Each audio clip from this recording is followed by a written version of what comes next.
Income tax কর্মকর্তা মোহাম্মদ হাবিবুর রহমান ভূঁইয়ার বিরুদ্ধে ভুয়া দলিলের মাধ্যমে আপন বড় ভাই বীর মুক্তিযোদ্ধার সম্পত্তি আত্মসাতের অভিযোগ উঠেছে। গাজীপুর সদর উপজেলা বাড়িয়া ইউনিয়নের বড়কয়ের এলাকায় বীর মুক্তিযোদ্ধা আতাউর রহমানের প্রায় ৪০ থেকে ৪২ শতাংশ জমি তার আপন ছোট ভাই ইনকাম ট্যাক্স কর্মকর্তা হাবিবুর রহমান ভুয়া জাল দলিল দেখিয়ে আত্মসাৎ করে ফেলেন বলে জানা যায়। মানুষ করে চাকরি দিছে আমার হাজবেন্ড। আমি সৌদি আরবে 25 বছর গভর্নমেন্ট চাকরি করছি। আমার ওই পুলিশে কাকে দিবেন চাকরি? ওই যে হাবিবুর রহমান আমার ছোট ভাই আমার হাজবেন্ড দিছে। আমি সৌদি আরবে সরকারি চাকরি করছি গভর্নমেন্ট 25 বছর। গভর্নমেন্ট থেকে সব free, accommodation free, ticket free, visa free, সব ফ্রি। প্রতি বছর আমি আসতাম। এই টাকা পয়সা সব ওর বাপ ও সব দখল করে নিছে। ওর বাপ উকে নাম বলেন হাবিবুর রহমান। এছাড়াও সাবেক ফ্যাসিবাদের সরকারের আমলে স্থানীয় প্রবাসী এবং পূর্বাইল বাজারের বিভিন্ন ব্যবসায়ীদের কাছ থেকে ইনকাম ট্যাক্সের মামলার ভয় দেখিয়ে জোরপূর্বক অবৈধভাবে বিপুল পরিমাণ অর্থ হাতিয়ে নেওয়ার অভিযোগ পাওয়া যায় ইনকাম ট্যাক্স কর্মকর্তা হাবিবুর রহমানের বিরুদ্ধে। রহমান হলো এই জমির মালিক এবং হাবিবুর রহমান হলো তার এই আপন ছোট ভাই। সে এই বলপূর্বকভাবে তার বাড়ি ঘর সব দখলে নিয়ে বিভিন্ন রকমের দখল নেওয়ার জন্য চেষ্টা করতেছে এবং প্রতি কাজে তারে বাধা দেয়।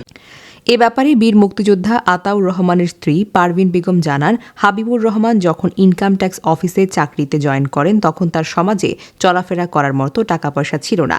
চাকরি ও বিয়ের পর সে আমাদের বাড়িতেই থাকতো, কোনো টাকা পয়সা দিত না। পরবর্তীতে একটা সময় আওয়ামী সরকার আসলে আর হাবিবুর রহমানের ধীরে ধীরে প্রমোশন হতে থাকলে বর্তমানে সে ইনকাম ট্যাক্সের সহকারী কমিশনার হয়েছেন। তারপর থেকে সে যেন এক আলাউদ্দিনের চেরাগ হাতে পেয়েছে। ঘুষ, দুর্নীতি আর অসহায় মানুষ ইনকাম ট্যাক্সের মামলার ভয় দেখিয়ে হাতিয়ে নিয়েছেন কোটি কোটি টাকা। নামে বেনামে গড়েছেন বিপুল বৈধ সম্পদ। হাবিবুর রহমান ভূঁইয়া সে ইনকাম ট্যাক্সে কর্মরত আছে। যখন সে চাকরি করতে জয়েন করেছে তখন সে তার খাওয়ার মতো চলার মতো পয়সা ছিল না। সে বিয়ে করার পরে আমার বাড়িতে 6 মাস ফ্রি থাকছে, খাইছে, কোনো পয়সা দেয় নাই। এরপরে সে আওয়ামী লীগের আমলে যখন আসলো আস্তে আস্তে সে প্রমোশন হয়ে এখন সে ইনকাম ট্যাক্সের সহকারী কমিশনার হয়েছে এবং নভেম্বরের 3 তারিখ সে ঢাকাতে ট্রান্সফার হয়ে এসেছে। এসে আমার বাড়িঘর আজকে 15-16 বছর ধরে সামনের সব দখল করে ভুয়া দলিল করছে। গ্রামের সবাই সাক্ষী দিবে। ভুয়া দলিল করে সব নিয়ে গেছে, আমাকে উঠতেও দেয় নাই কোনোদিন। এই বর্তমানে এই জায়গার কোনো ঝামেলা নাই, মুক্ত। সে আমার ইট বিটাস সব নিয়ে গেছে, আমার লেবারে মারছে, রাত্রেবেলা দিলাইছে, সব করতেছে। সে গ্রাম থানা পুলিশ সব কিনছে, কিন্তু বর্তমানে ভালো মানুষ আল্লাহ দুনিয়াতে রাখছে। পুলিশ ফারিদ পুলিশ হারুনুর রহমান সাহেব উনি বলছে আপনি কোনো চিন্তা করবেন না, আমরা আর যাবো না ওর কলে। ও খারাপ, ওর বউ খারাপ। হাবিবুর রহমান গত বছরের নভেম্বরের 3 তারিখ খুলনা থেকে ঢাকায় বদলি হয়ে আসে। ঢাকায় আসার পর আমাদের বাড়িঘর ভুয়া দলিল করে নিয়ে যায়। আমরা বাড়ি ঘরে গেলে আমাদের মারধর করে এবং জানে মেরে ফেলার হুমকি ধমকি দেয়। সরেজমিন এবং স্থানীয় সূত্রে জানা যায়, ছাগলকাণ্ডের জন্য আলোচিত দুর্নীতিবাজ ও জাতীয় রাজস্ব বোর্ডের কাস্টমস এক্সারসাইজ এবং ভ্যাট অ্যাপিলেট ট্রাইব্যুনালের সভাপতি মতিউর রহমানের বিশেষ সহকারী হিসেবে কাজ করতেন এই হাবিবুর রহমান। হাবিবুর রহমান ছাগলকাণ্ড মতিউর রহমানের সহযোগী। সে আমাকে 5 লক্ষ টাকা চাঁদা চায়। আমি চাঁদা না দেওয়ার কারণে সে আমার কাছ থেকে দাবি করে তোমাকে ইনকাম ট্যাক্সে ফালায়া তোমাকে আমি বিপদগ্রস্ত করবো। সে আমার 12 লক্ষ টাকা, আমার বাবা জমি বিক্রি করে একটা আমার ছোটো ভাই বিদেশ থেকে টাকা পাঠায় আমরা একতলা একটা বিল্ডিং করছি। এই বিল্ডিংয়ের 12 লক্ষ টাকা সে ট্যাক্স দাবি করছে, 12 লক্ষ টাকা সে ট্যাক্স করছে। এখন সে আমি না, পূর্বাইল বাজারের অধিকাংশ ব্যবসায়ী তাদেরকে অতিষ্ঠ করে ফেলাইছে। আমি হাবিবুর রহমানের বাবা মজিবুর রহমান, সে তার সমস্ত সম্পত্তি আবার ছোটো ভাই সৈয়দ শামসুজ্জামান আরজানের কাছে বিক্রি করে নিঃস্ব হয়ে এইখানে আইসা জায়গা রাখে।